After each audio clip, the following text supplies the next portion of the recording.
where we can at least relax. And that is the feature articles. Okay? So, feature article, I think, is one of the easiest thing to write, but it requires you to be so creative that people will be attracted to what you are writing. Okay? For news writing, it's a different thing. You attract them because of the news. But for writing the feature, you attract them because of the way you write, because of your title, and because of, not really because of the topic, but that can be, but because how you grab their attention. So let's see what's news feature.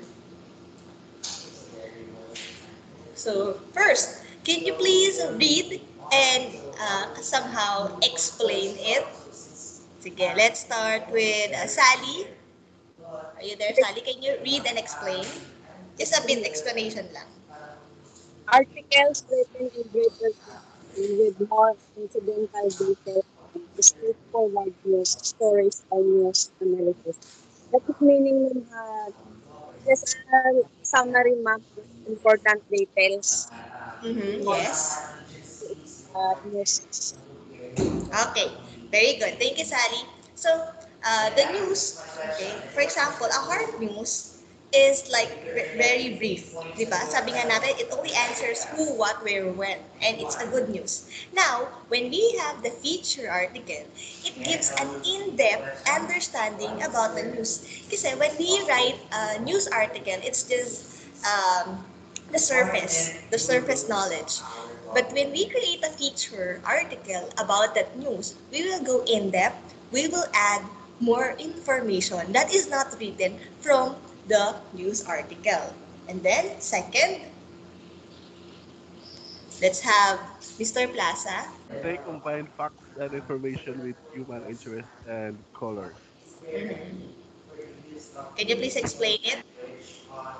Um, on my own understanding, I think this should put the facts and the correct information with to catch the interest of the readers. I think I'm not really Ah, sure. okay.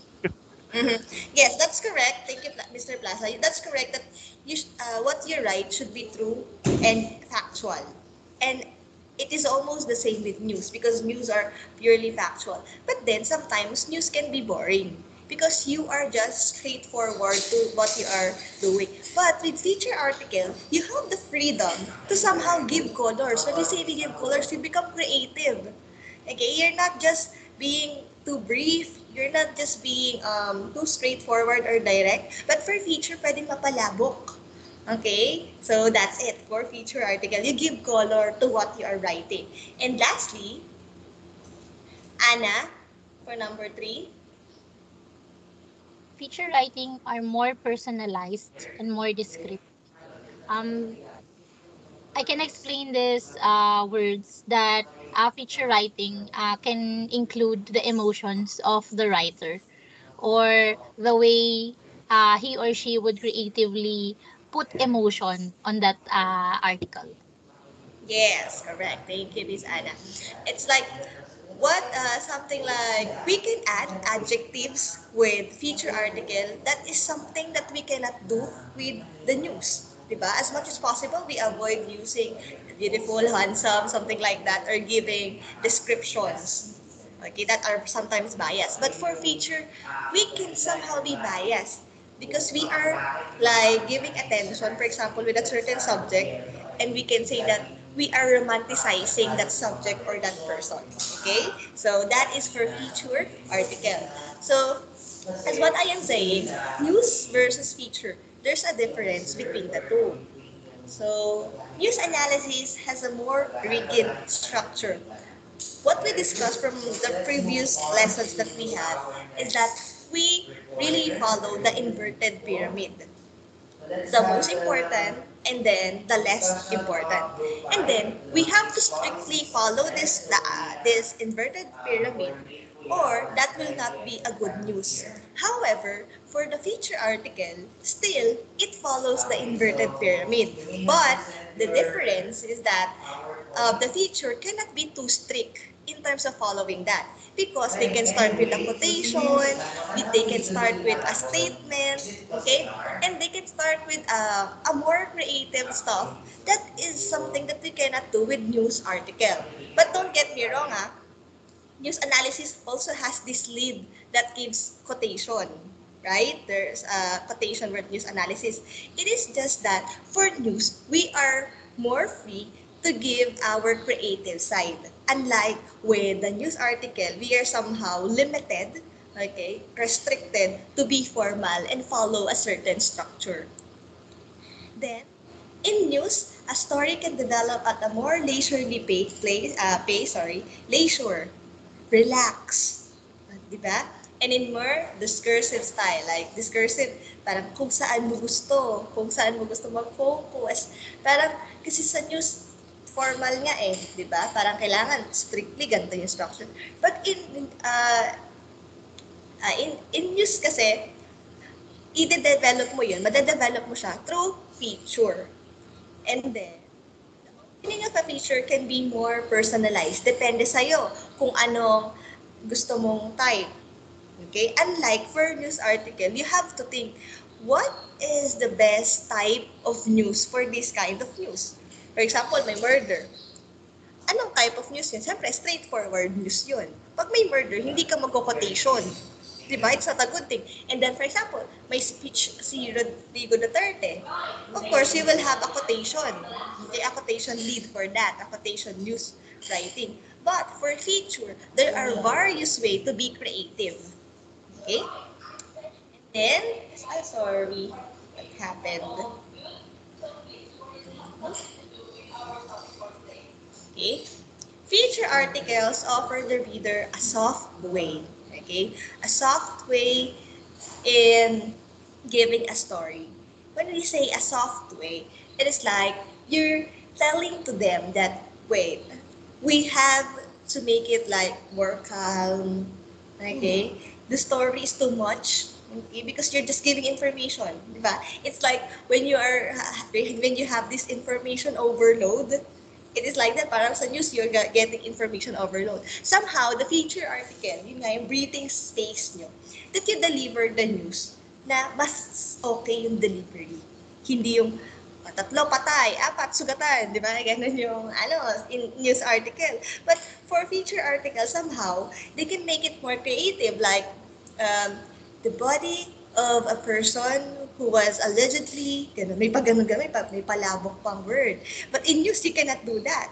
But for feature, you can have it an attack and soft way. Okay? So that's news versus feature. Now, let's move on.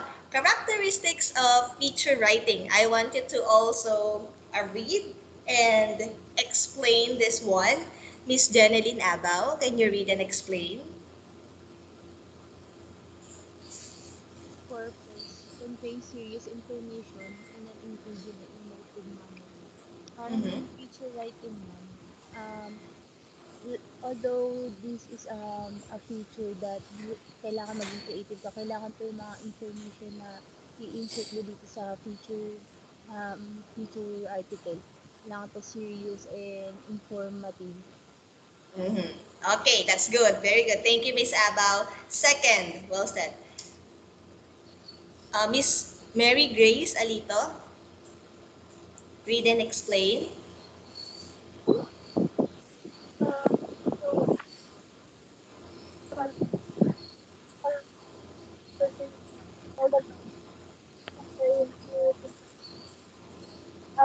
Sound can be creative in um, pictures and you can be creative custom for like Mm-hmm. Thank you, Miss Alito. Yes, we are no longer in a conventional way of presenting information. According to Miss Mary Grace, in a certain news, we are always having this serious tone. But for this feature writing, we can have chatty, humorous conversation, and it's like you're talking with your reader. But with news, it's not like that. It's formally, directly giving the information. And then for the third, how about Mr. Giron, Froilan? Hello ma'am, good morning po. Ayan. Okay, can you So, please read and explain? yeah, content, explore the wider background and consequences. So, for the content, it deals with the main story, and also, Yes. you must have enough resources in order to further elaborate the topic for the readers. Mm-hmm. Okay, thank you, Sir Giron. With feature writing, you need to have an in-depth investigation regarding the matter. Unlike with news story, the thing is, news story is can be easily created because it will you will only just fill in the information. If you're ready to give the who, what, why, how, where, when, then you're ready to go. It's okay na. But for feature writing, the five W's or the how cannot suffice that. You need to interview, you need to observe, maybe even survey, and look for consequences. Okay? Maybe we have the news about, this is just an example, about the hazard pay. Somehow, the how do you call this? The writer himself or herself will give the reaction of what will be the reaction of the workers if they did not get the hazard paid or if they will get the hazard paid. There's an emotion that's coming. Okay? And then, let's move on. Structure. Miss Consolacion. Morning, ma'am. Good Yes, morning. ma'am. Ayan. Can you please read and Structure. explain? I'm sorry, ma'am. I can't read kasi ano po, Oh. cellphone lang gamit ko eh. Ay, okay po. Sige. I will read for you and then you explain. Okay. Okay? Okay, structure. For feature writing, explore issues of long-term interest to society unrelated to specific event. Common subject for features are health, environment, and social problems. So, look at the keyword structure, unrelated to specific, how can we infer, what can we infer regarding the feature articles? In our feature article, so we should be mindful of the structure regarding the uh, uh, for example, related to health, which uh, for example, COVID-19. So these are when we write regarding COVID-19, we should specify uh, things that uh, uh, that corresponds to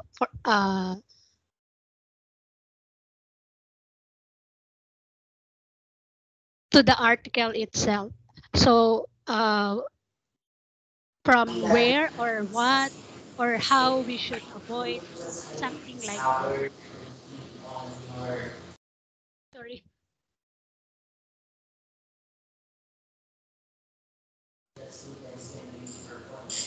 Okay, thank you, Miss Consolacion. Sorry, there's ano kasi, parang na-mute ko siya and then ang tagal niyang bumalik, ma-unmute. Ganun. Okay, so yes, aside from what Miss Consolacion told us, for the structure of the feature, as I've told you, it can be flexible. That even something that is unrelated with the topic, pwede mo siyang isingit dun sa dulo ng feature. Unlike with news article, it's that you need to be loyal with your topic. Dun lang kayo mag-focus. But with the feature, you can explore more. Parang pwede kang may isamang iba doon sa topic mo. Okay, so that's one good thing. Chris Melaine, I've seen your message and it's okay. Thank you.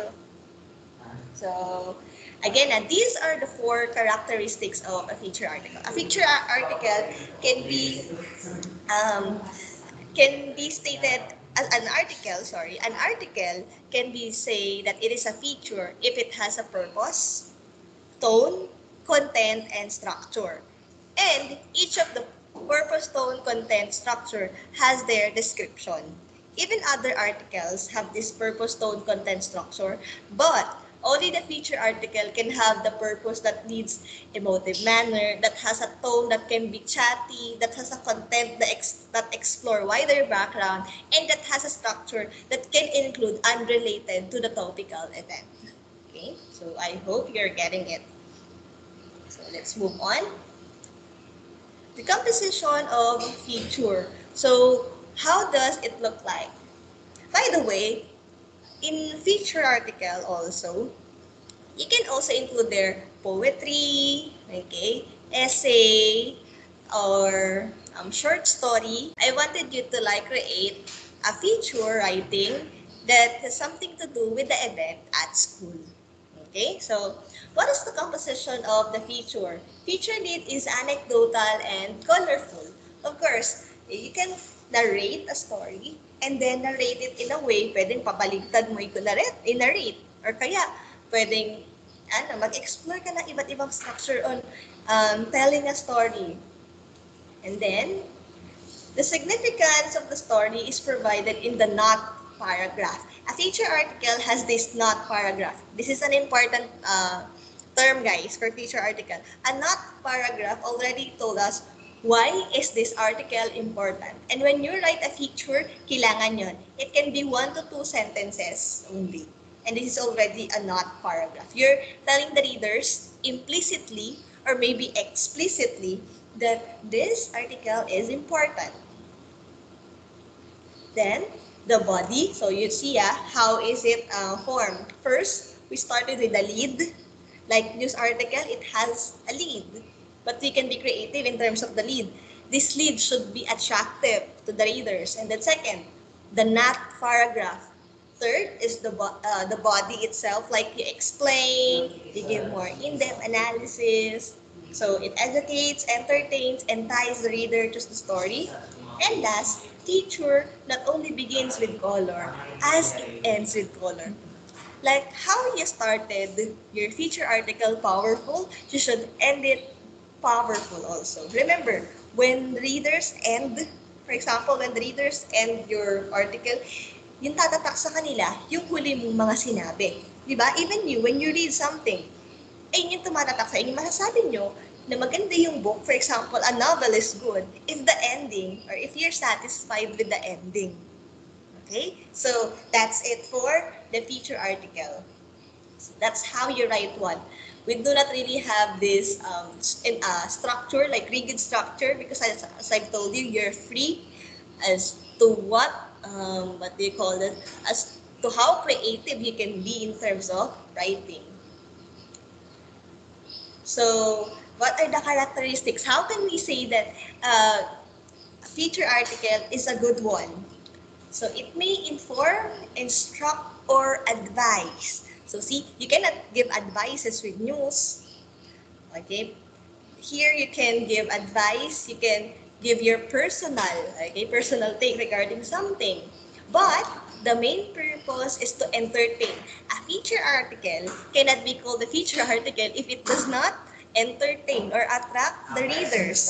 Okay, so that's why it is hard. Okay, this is quite hard for the readers, but for the writer, but it is also challenging. Second, it may be written in any form or style. I remember during our college years, I have a classmate who write a feature article that has a different structure. Yung itsura ng poetry niya, it looks like a girl. Okay, a girl, yung mukha, yung form, pero nakasulat. Imagine, parang hindi siya yung naka-center or anong tawag doon, yung straight, pero ginawa niya, yung itsura ng tula niya, like, naging form niya na girl. Okay, so that's a good way, and that's also a unique style. Kasi you already attract your readers. And then, uses specific nouns, adjectives, and verbs. Remember, in our news article, with the lead, if it's not famous person, then we should just name it a boy, a girl. But for a feature article, you should name them immediately. And then you use images, sounds like onomatopoeia. This is the time to shine the literary, okay, the literary devices that we use in writing. It applies unity, coherence, of course, and emphasis, like the traditional way of writing. That it still needs coherence, cohesiveness, the mechanics in writing. Look at your grammar still, and then written friendly and with a simple way of providing information. No longer, you don't need to make it hard for them, okay? You don't need to make it hard for them to like take the news, but make it in a friendly manner. Like you're like conversation or having a conversation with a friend. Lastly, grab the attention of the reader immediately. So what you should do is that emotionally, you see, emotionally, kukunin mo yung attention niya. Kung tingin mo, for the teens, ano ba yung mga bagay na makakapag-grab ng attention ng teens? Maybe you can create yung Wattpad kasi ngayon I can see in my newsfeed some of you are fan of Wattpad. So maybe you can do a feature article regarding that. Pwede ka rin gumawa ng issue na does Wattpad ruin education? Something like that. Syempre, it can already grab the attention of your readers. Okay, so that's it for the characteristics of a good article. To continue, here are the types of the feature articles. There are various types of feature articles, but what I will be giving you are the common ones. So we have news feature. This is from the news, and then you take an in-depth story about this.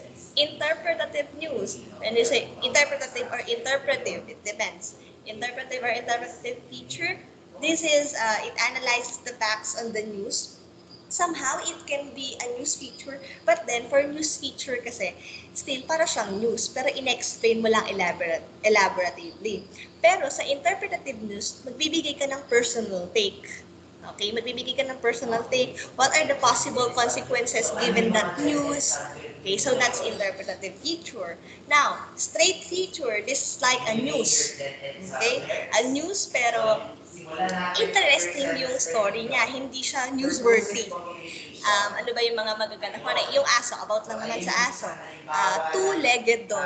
Yung two-legged dog, hindi siya as in newsworthy. Pero, for a feature article, it can be feature-worthy. So, that's it. Pero yung way ng pag-describe mo doon sa story na two-legged dog, that could be like a news. Parang nagbabalita ka lang kung ano nangyayari sa buhay. Then, personality feature. This is about a person, okay, a famous person. O sino ba yung mga famous person ngayon? Si Ka, sino pa ba? Gusto yung mga nakikita yung mga vloggers, mga sikat na vloggers ngayon, pwede yan. So, like sa Soberano, mga ganon. So, that is a personality feature. You are telling a story about that person. Or, in relation with that, interview feature. Of course, you interview someone. Usually, interview feature is for prominent then. You will not interview that person if you will not catch the attention. If you know Tony Talks parang ayun yung way of interviewing. If you create a writing out of the interview, therefore, that is an interview already, an interview feature. So, what's the difference between interview from personality? For personality kasi, pwede siya kahit sa hindi famous. Okay, even a certain person. Halimbawa, yung sa KMJS, yung Jessica Soho, yung bata na nagtatrabaho, kasi nga wala na siyang parents, yung lola at lolo niya lang. That could be a person, we can make it a personality feature. But for the interview feature, it is for prominent individual. Human interest. Yung human interest, marami yan eh. Pwede yung humorous kahit saan galing. Basta it provoke an emotional reaction in a reader. It can be sad, suspenseful, or fast-paced. Mas nakakaget ng attention. Then, backgrounder. Another po sa human interest, pwede rin yung current news, yung mga chismis. Yan, yung mga chismis, pwede yung parang example, yung sa 13, parang there's a news feature that sino to? There's a better actor than Liza Soberano to dub the 13 for 13. Okay, so that's already a human interest feature. It triggers our emotions. Then backgrounder, he will just give what's happening around. One good example is creating a feature about COVID-19, how Manila looks like when everyone is in lockdown. Okay? Brights. A good example of Brights, the Reader's Digest. Ito yung super ikli lang. Parang 100 to 150 words lang siya. Ganun. Parang kung ang news makakatayo ng news lead lang for Brights, it can also stand alone. Kasi nga, ito nga nakalagay pala, less than 100 words. Okay? It can be less than 100 words. Eh, nandun na lahat. Para siyang short story, super short story. Pero, you are also giving an information. Okay? So, those are the examples. So, Brights, backgrounder, human interest, and interview feature. So there are 8. I presented you 8. Here are some of the examples. Let's see, what do you think is this type of article? Hard but blessed life. Okay.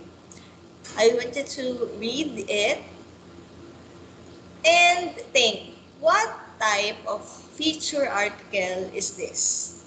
You can raise your hand if you have answer. Okay, Chris Melaine, what's your answer? Try lang po, ma'am. Personality Sure. feature. Okay, personality feature. Because why did you say it is personality feature? Based po sa feature article, naka-indicate po yung experiences or yung tungkol po sa experiences po nung ni Melinda. Okay, yes. So you see, parang we are narrating. Okay, we are narrating a story of someone kung ano yung nangyayari doon sa everyday life niya, right? So this is an example of, that is also correct, Chris Melaine, that can be a personality feature. This is an example of news feature story. If you're familiar with the news, there is this news kasi about giving, parang tawag dito, canceling the Panta with Pamilya. Parang ititigil na siya. Okay? But if you know, of course, the background, this could be a news feature. But Chris Melane's answer is also correct since it tackles about the story, the life of Melinda. Okay? So, again, for the second example, thank you, Chris Malane. Who is this Merchant of Death? By Ashley Hayes from CNN. Okay, it's a good thing that you analyze the structure also and the content. So somehow you will have the idea. Yes, Sally, what's your answer? Is of the human interest feature, ma'am. Okay, it could be human interest feature. That's correct because it gets the attention of the readers and this is somehow parang gothic siya eh. But there's another type of news feature of this, and this is an example of personality feature. Because as you see in the lead, we are highlighting this person, the merchant of death. Even in this, who is the merchant of death? Okay, so that's it. Again, nakita niyo na yung next natin. So this is a personality feature. But thank you, Sally, for answering. That could also be this type of news feature. Kaya din siya hindi gaanong dinidiscuss. Because it is so free. Parang masyado siyang malaya. We freely create this type of article na minsan nag-overlap na siya. Yung iba, pwedeng pagsamahin yung personality and human interest. Isa naman, news feature, tsaka ganito. So, we cannot really just dwell on a single characteristic of a feature article. And then with this, ayan, so nakita nyo na, R&B singer Usher. So I think you're familiar with this personality, yung singer. So this is an interview feature because as we say, interview feature, especially for those who are prominent and famous. And then, Diana's ring seals Prince William marriage plan. At that time kasi, parang putok yung balita na ikakasal na si Prince William tsaka si Diana. So, yung sa ring na pinakita, ayan. So, lahat ng tao parang na-trigger. That's why it is a human interest feature. And then, ready, aim, bake. So, you see how good the title is? Makikita niyo, pag nabasa niyo yan, sige, I want you to read that. And that is already a whole article. What type of feature is that? That one is easy. Yung kanina kasi, part lang siya nung his feature. Yes, Anna, what's the answer? Guess lang po. I think it's brights because it's Okay. humorous. Sa title pa lang. Mhm. Okay, that's correct. Thank you, Anna. So, ready, aim, bake is an example of brights. Since, aside from it is humorous, tingnan nyo, ilang words lang siya, tapos ayan na. Okay na siya, good to go na siya as a feature article. Then, why is it ready, aim, bake? A creative, di ba? Parang, it is about a gun, okay, that is in the oven. That's why it's ready, aim. That is a term that we use for shooting, and then suddenly it's a bake because it's in the oven. Okay? So in feature article, we can be as creative in doing our title. Unlike for the news, we have rules to follow. Like we do not use articles, we do not use the word and something like that. But for feature, we can be as free and as creative as we can be. Okay? So those are the examples for our feature article. Now, what are the techniques that we use? We have this metaphor. Okay, metaphor is comparing two subjects, but we do not use the word like and as. Okay, ayun lang naman yung pinagkaiba nila eh. Yung simile, dapat may like, tsaka may as. Tandaan nyo yan. Lagi yan lumalabas sa ano dun eh, sa left, yung metaphor tsaka simile. So, dapat tandaan nyo na yan. Yung metaphor, most of the time, it uses parang mga tawag dito, is or what, she is a jewel, you are a rose, yan yung mga metaphor. Yung simile, gagamit ka ng like, tsaka ng as. Ano pa? Personification. You are giving a human trait to an object that is an inanimate. Okay? Like, for example, the flowers bow their heads. The one who bow their heads are human, but it uses the flowers. Hyperbole, being too exaggerated. Okay? And then, it can contain anecdotes, description, verbs, and direct.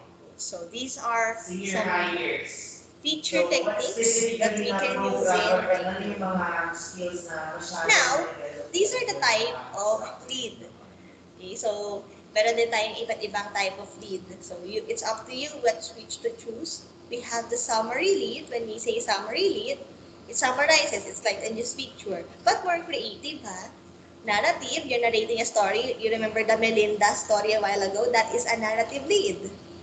And also, it is not necessary that you need to have parang short introduction. Sometimes nga, 3 to 5 ang inaabot for the lead of feature. It depends talaga.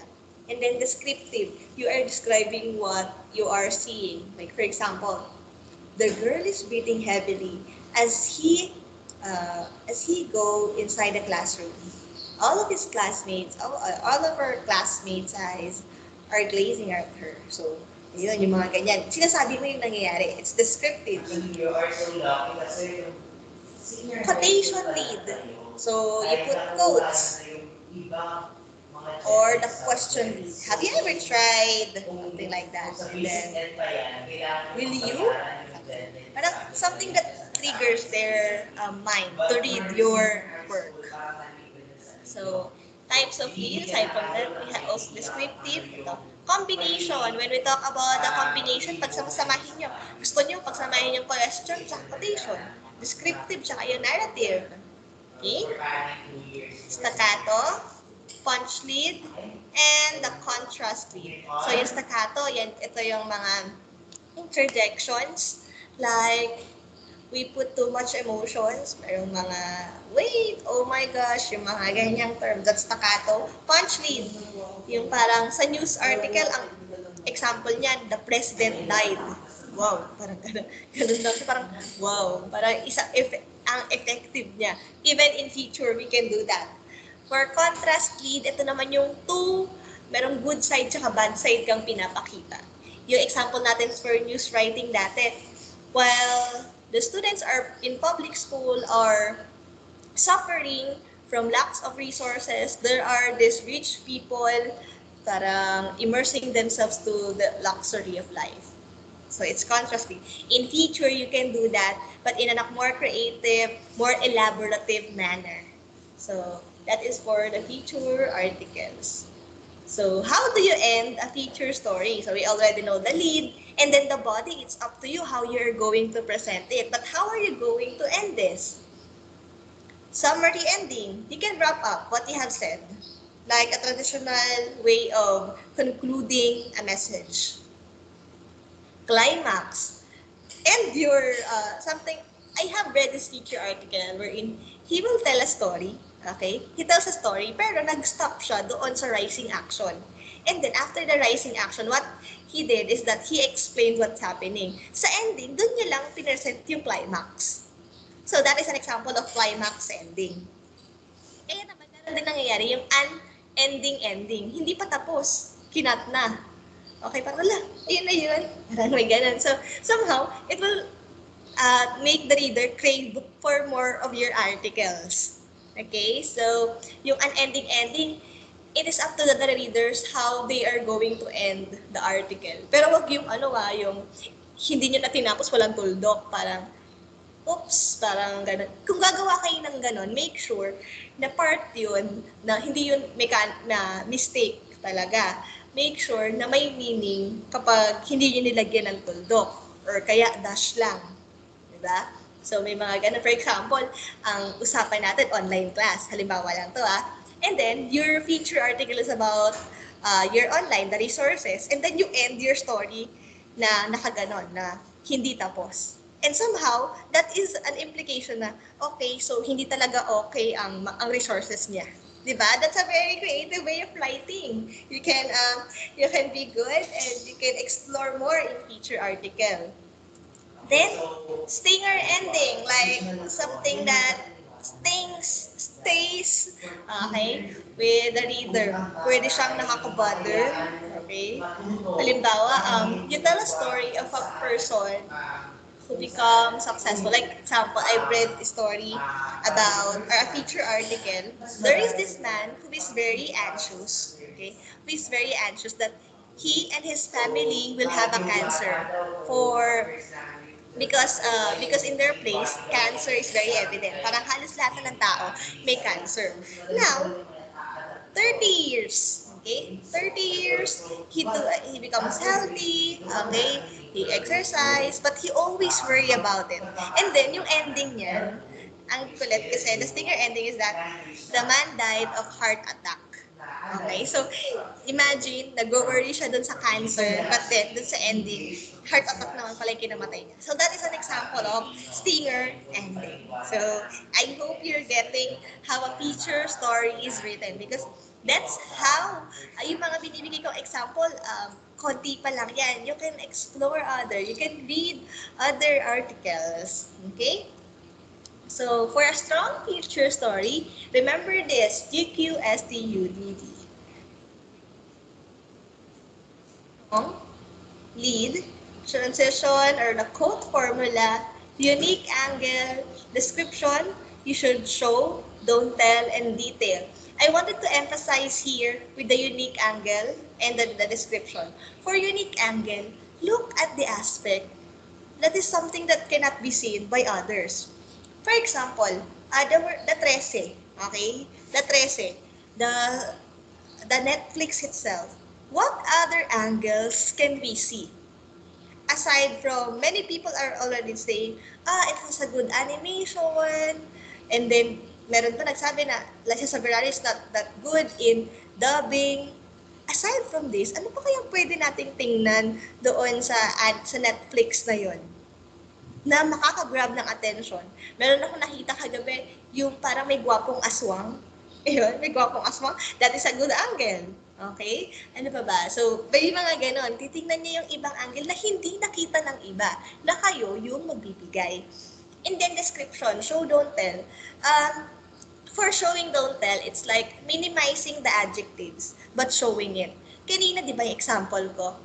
The girl is rushing in entering the classroom. He is perspiring and all of her classmates and even the teacher is looking at her. Okay? So, anong ibig sabihin nun? The girl is late. But did I say that the girl is late? No, I describe it. I show it to you. I didn't tell you that the girl is late. Instead, I told you that the girl is rushing and is perspiring and all of her classmates and even the teacher is looking at her. So that is a way of a good feature story. Show, don't tell. Even in your creative writing, when you have that, you have the show and don't tell. Mas effective and mas maganda yung dulot nun in writing, in Filipino or in English. Okay? So that's it for our feature story. What are the things to avoid? Ano naman yung iiwasan natin gawin? Newslead. Do not use a newslead, of course, in terms of feature writing. It's too boring. Writing in a passive voice, even in news writing, we have to avoid that. Too many adverbs and adjectives. You have to show, don't tell. And then, story doesn't flow, doesn't use the TQ formula. Like there is a good transition. Okay? When you give this scope, make sure that it is related with what you will be saying next. Hindi yung pang-fill in lang. And then, lack of strong code.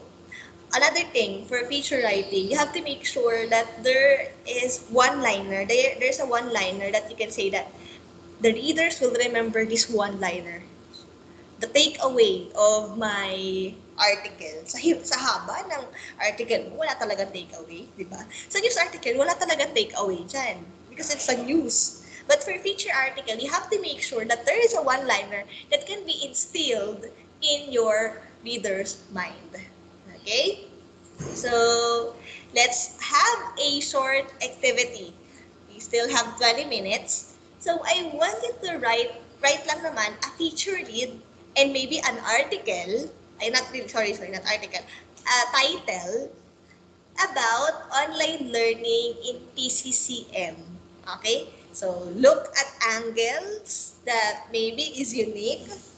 Okay? And then, be creative, explore other structure of writing, and use, you have to have a color in terms of giving the words. I want you to give me a title and then parang one sentence lead lang to start your feature article. One title and one lead. I'll give you 5 to 10 minutes to think about it. That's our short activity. Write a feature lead about online learning in PCCM. I'll call you one by one. By the way, I'll give my entry. For me, I wanted, my title will be about abakada, papasakaya. Parang gano'n, di ba? Abakada, papasakaya.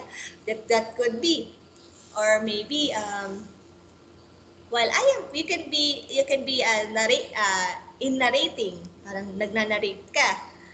Okay. The Gen Z, parang you can use the word Gen Z, you can use the word cell phone, technology, something like that. So, it is all up to you.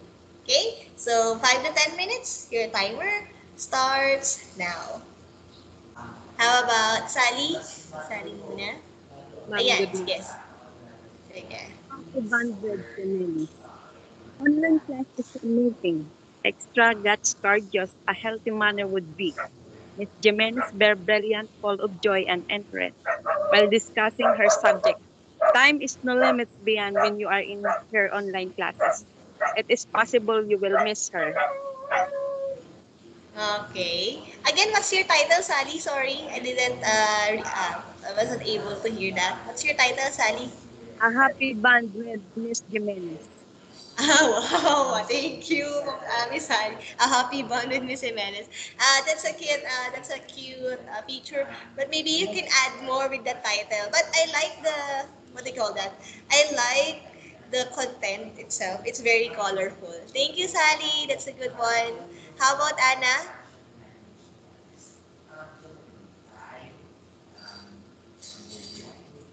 Try lang po. Sure.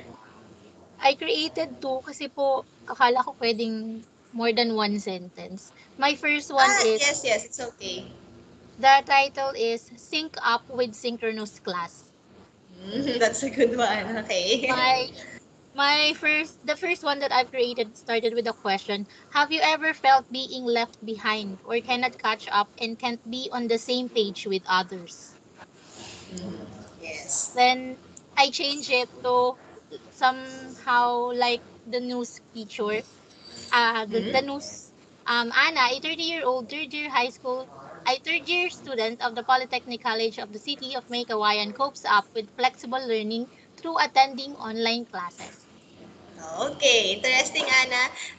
Maybe you can have that article and you start writing that for midterm.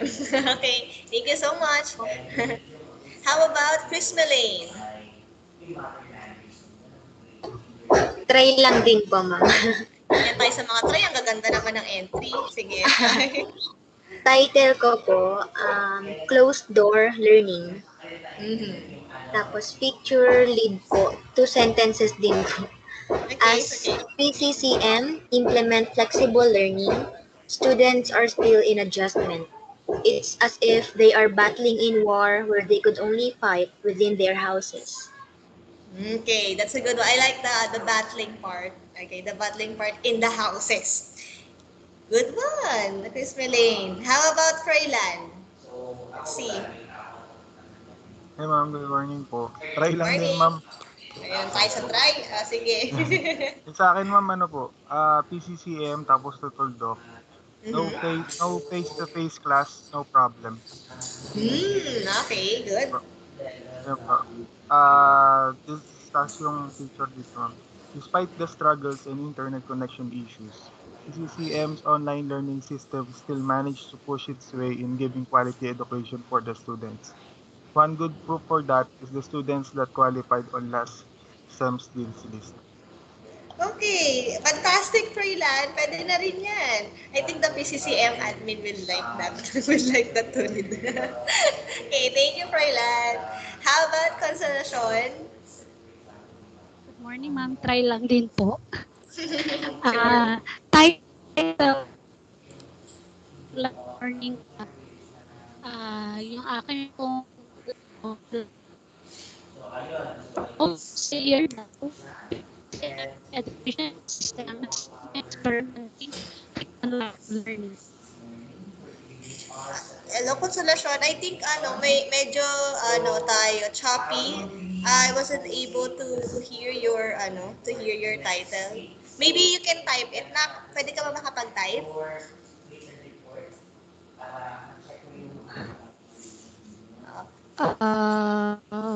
Yes, ma'am. Wait. Yes, type mo Sige, balikan kita and then I'll read it with the class. Okay, let's have Jeneline Abaw. Ano ba si Jeneline? Yes, ma'am. My Yan. title, ma'am, connect or disconnect. Okay. Tapos, yung lead, ma'am, flexible learning gives its benefits, but the number of students in PCCM taking online modality is decreasing. Yes. That's your person. That could be added. It's like parang news feature yung kay Miss Jeneline. And it's a good one. How about the twins, Mary Grace and Mary Ann? What's yours? Okay, ma'am. Hello. Kasi muna. Yes. Mary and Alita po. Yes. Mary Online Ann. learning sa kay Online learning. yes, Can I? Online learning learning. again. Okay. Okay. Sige. Jessa is trying to still open her eyes and listen to the voice in front of her cell phone, thinking, would I still be okay being awake 20 hours a day? Right. It's like a descriptive. It's an example of show and don't tell. Okay? Very good. Galing. Magaling yung yung mga, tawag nyo, yung mga entry nyo. I think you can have that and put that in our final, yung newspaper nyo mismo. Okay? Your entries are all good. It just needs siguro more colors. Siyempre, one sentence pa lang naman eh. You can add more with that. Okay? So, ayan, yung kay Consolation. Yung kay Consolation, school closed, online learning on. Oh, okay. For almost a year now, PCCM educational system has been experimenting with online learning. I like the term experimenting. Indeed.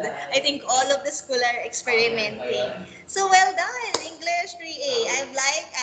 I'm happy that you're able to already grasp your, what do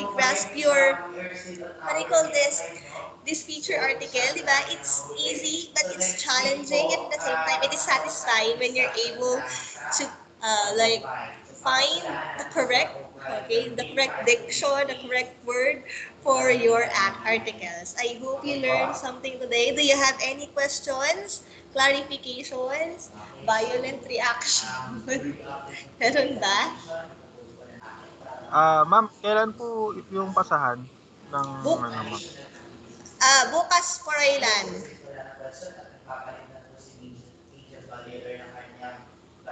Joke lang. Hindi na joke lang. Alamang. Yung mukha ni Froilan, kahit hindi ko nakikita, alam ko lumaki yung mata niya. Para sa'yo, Froilan, bukas. No, actually, I am thinking it will be next week. Next week. Next week kasi is our midterm. So, it will be next week. Okay? It will be next week, Friday. Ayun po yung 1 to 8 po. Okay? So, Ana, okay na, Froilan? May question pa? Apo, ma'am. Bali, Okay. magpo-fall po siya sa July 2, ma'am, no? Yes, week 9. Okay. So, Ana, do you have question? Yes, ma'am. Yung sa gagawin po namin sa midterm na and yung feature po, yung sa school lang po ba siya pwede? Or kasi may mga inattendan po kami ng seminar na may kaugnayan din po sa school. Pwede po ba yung isama? Paano may kuwari umattend kayo ng seminar, pero related pa rin naman sa PCCM. Yes. For example po yung PAFTE po. Yes, of course. Yes. As long as there is a PCCM, our campus is involved, kahit slightest nga lang eh. Imagine faculty lang, kunwari umattend sa ganito. That could be. Thank you po. Okay, welcome. So, I will be giving to you the midterm exam, yung format, on Tuesday yan. And then, you will pass it to me on Thursday. Okay? So, that's it. Any more question or clarification? Okay, so thank you so much, English 3A. It's already 9:31. I appreciate you coming here. Thank you so much, English 3A, and have a good day. Thank you po. Thank you, ma'am. Thank you. Thank you po, ma'am.